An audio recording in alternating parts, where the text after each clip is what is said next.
folks, Sal here with TDHP Outdoors in part 2 on how to shoot your bow. Now, we went through part 1 and we talked about what you should do before you get out in the field and just to make sure your bow's ready to shoot. Now we're going to start hitting some targets. But before we get out there, I just want to remind you guys shouldn't be out there pulling your bow back like this. And I see it all the time, and if the poundage is too high, lower the poundage. So you shouldn't ever pull your bow back tilted up in the air like this, or to the side, holding your arrow with your fingers, trying to get your bow back, and expanding your chest, and just making all those grunt noises, and finally start aiming on your target, because you're going to scare away any deer that's in the area, or any deer that's coming to you. With all that movement in there ain't nothing going to be happening during that day. So stay away from that habit. Like I always say, you come up on an animal, follow that front leg right to the vitals, and you should just be able to pull that bow back, aim, and fire.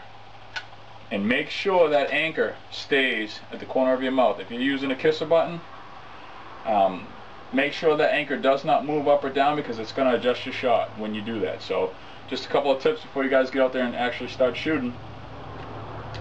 So I hope that helps, and hunt them hard and legal. Okay, now that we're in the field, now we're going to work on our form. Now, everybody's different, whether you have a back injury, you have a shoulder injury, hip injury, leg injury. If you have any of those, it may alter your traditional archer stance that you read about that everybody says you have to do. You don't have to do that at all. You got to stand the way you're comfortable, and that you're going to group those targets and feel comfortable taking those long shots. So, for instance, I have a previous back injury, so I use a little modified stance. So I'll sit kind of like on my hip, extend my hip, and I'm on a little incline here, so my stance is going to be altered anyway. But I'll sit like this, kick my hip out a little bit, and that'll give me the opportunity to shoot, and hold a little longer, versus shooting up, standing straight up like that traditional archer stance that you see everybody do. So shoot the way you're comfortable. So you first thing you want to do is nock your arrow.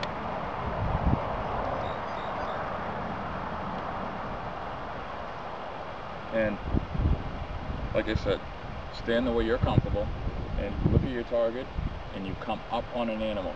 You never come down on an animal. Come up on the animal and fire. So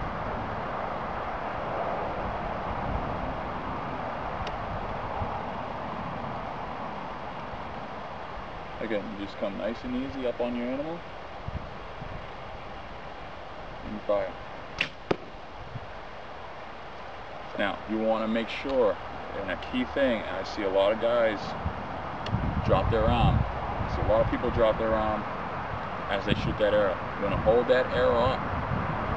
You want to hold that arrow so it's parallel to the ground. You want to keep that arm up for an extra second, 2 seconds, and just keep your eyes on the arrow as you release it. So you're going to come up on your animal, anchor, pick a spot, fire, and hold that bow, and that's going to assure you that that arrow is released parallel to the ground. So shoot one more arrow, and we'll go get them, and we'll do it all over again. Now, you typically want to shoot a couple dozen arrows a day.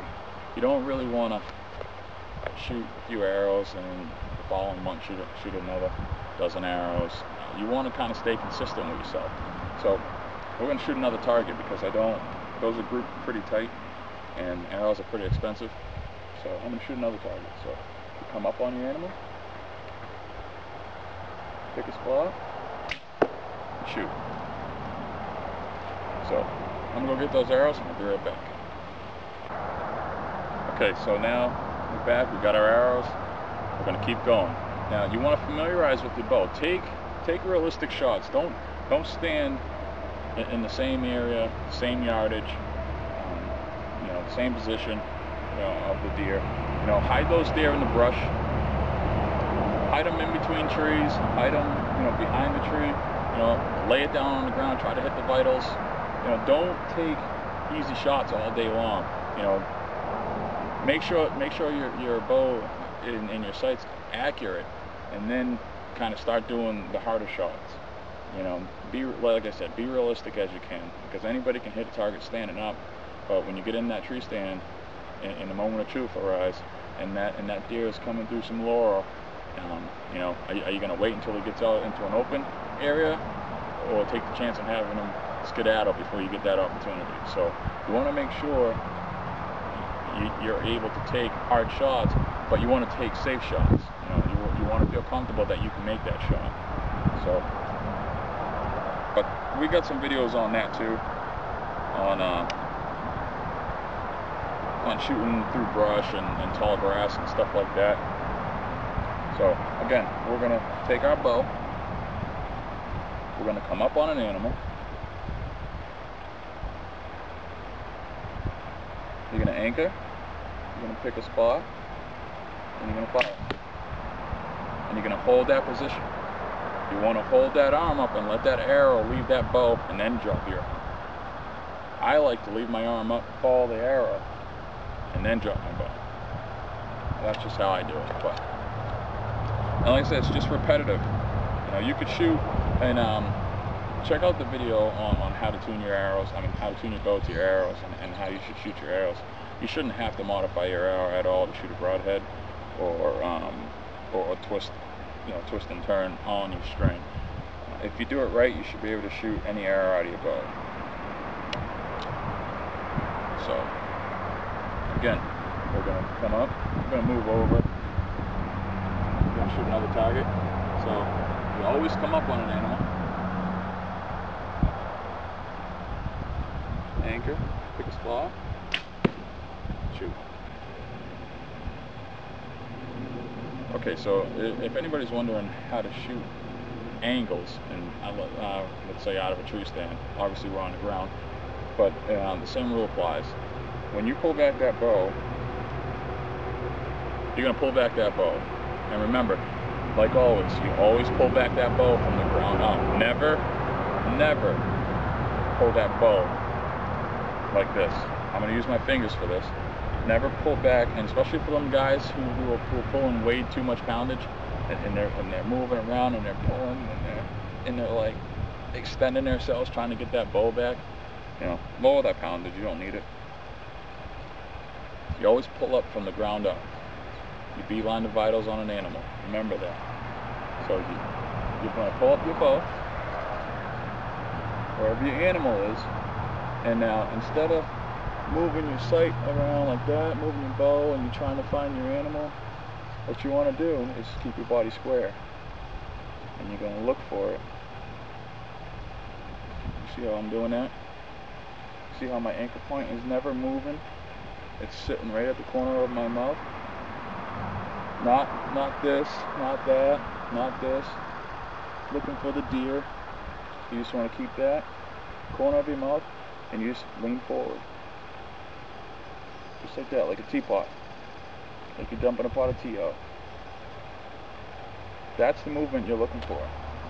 You're not trying to move around, because as soon as you stop moving that anchor point and it leaves that area where you first anchored, your shot's going to be thrown off. Whether it's a 1/4 inch, 1/2 inch, 3/4 inch, it's going to be thrown off. It may be a little high, maybe a little low, left, right, and then you run the risk of just wounding an animal.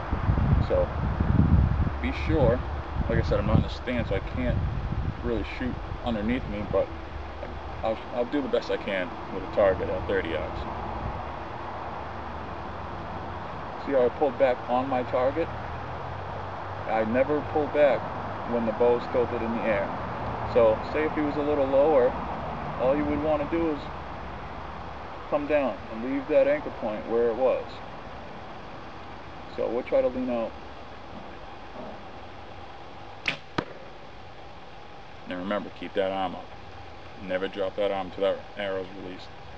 So, just a quick tip on shooting out of a tree stand, and shooting things that are right beneath you on an elevated surface. So, I hope this video helped you out. Stay tuned for more THP Outdoors.